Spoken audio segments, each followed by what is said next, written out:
Hello, YouTube friends.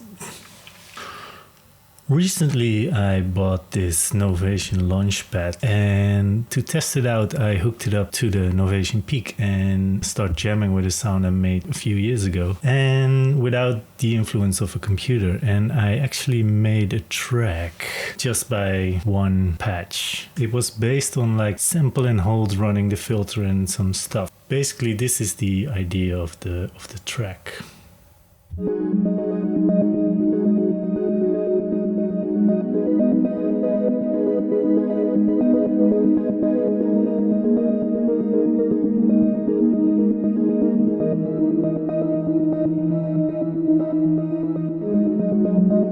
So what I did to record the track was I made 3 takes and recorded audio into the computer, into Ableton. And then I did 3 different, for the same sound, but I did 3 different octaves basically. So this was the bass, and I recorded like a live jam with that. And on top of that, I did some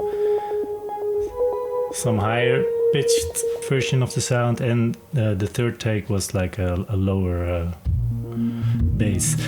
And I've tried to fit it all together, and then I realized that because of the free sample and hold, which was not synced, it created like a really tension of different sounds not being in sync perfectly. And I kind of like that, but at some points it was maybe a little bit too much. So yeah, it always is like trying to fine tune the balance between too perfect, because I don't like it to be too perfect, but it should also not be too loose that you lose the focus of the rhythm. And then I saw last week a video of thnx, and he described the exact same thing with also a peak patch. And then I decided to try to record the MIDI and quantize the MIDI so that all the sample and hold would be synced with each other, and see which version I like best. And it's a good exercise for me because I actually never did anything with MIDI in Ableton. So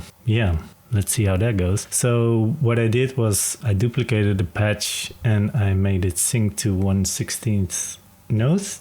And actually I made like one track with MIDI, and I'm gonna, I guess, record the MIDI.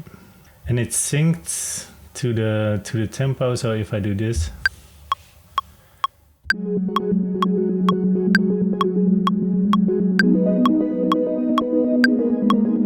so you can hear it sync to the tempo, and I put it on 130 beats per minute. And then yeah, I'm gonna do like 3 takes, but let's start with trying to get one rolling. So I guess I record arm track 1, and then we can record. Let's see how this works.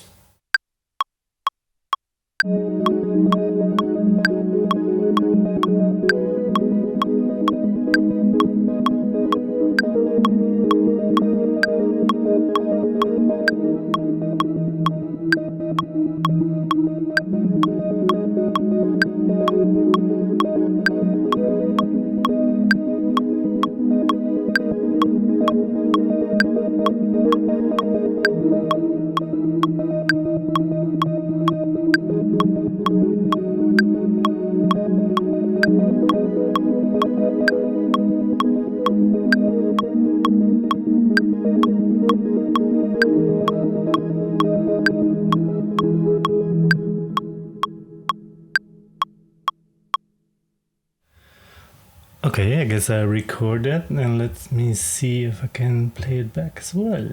I actually don't know if it quantizes it automatically.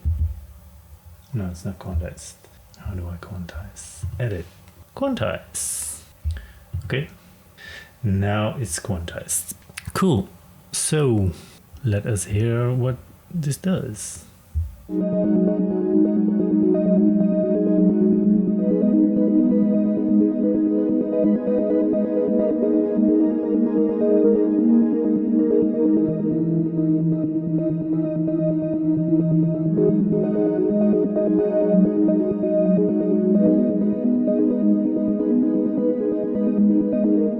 Okay, so that worked. What I'm gonna do now is I'm gonna do the same thing I did with recording the audio. So I'll make 3 takes in different octaves and then blend it all together, and then in this version I will quantize it, and then I will let you listen to both versions and then see which version you prefer and what I prefer, actually, because let's see if it can be a little loose but not too perfect, if that makes sense. So I will see you on the other side.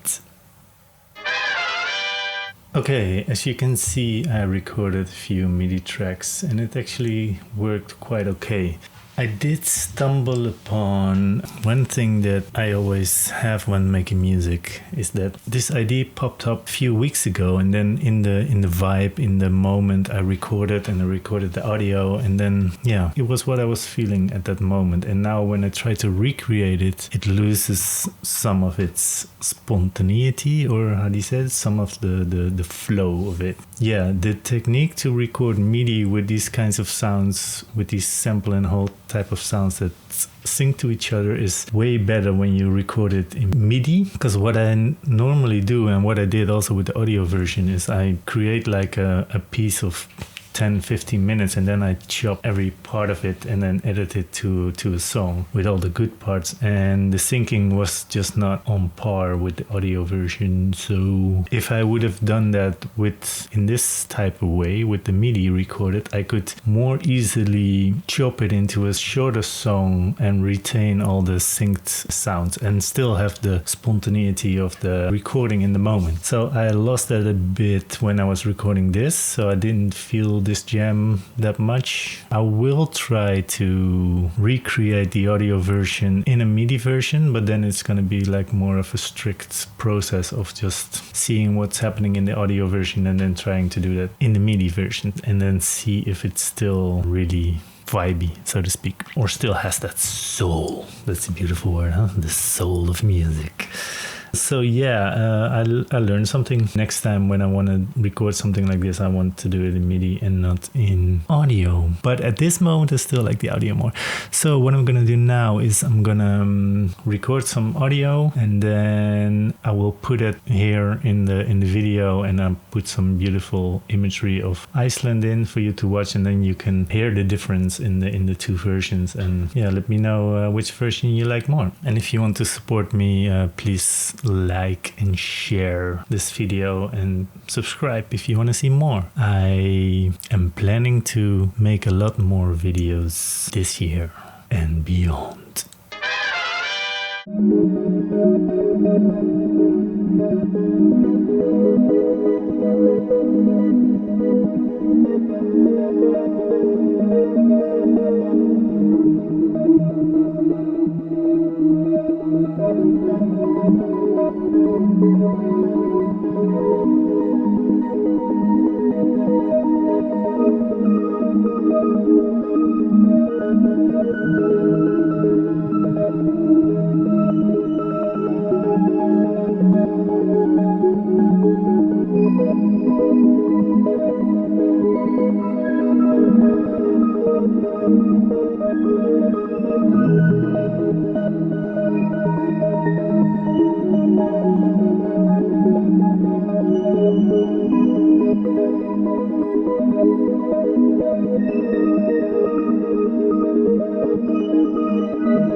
for watching.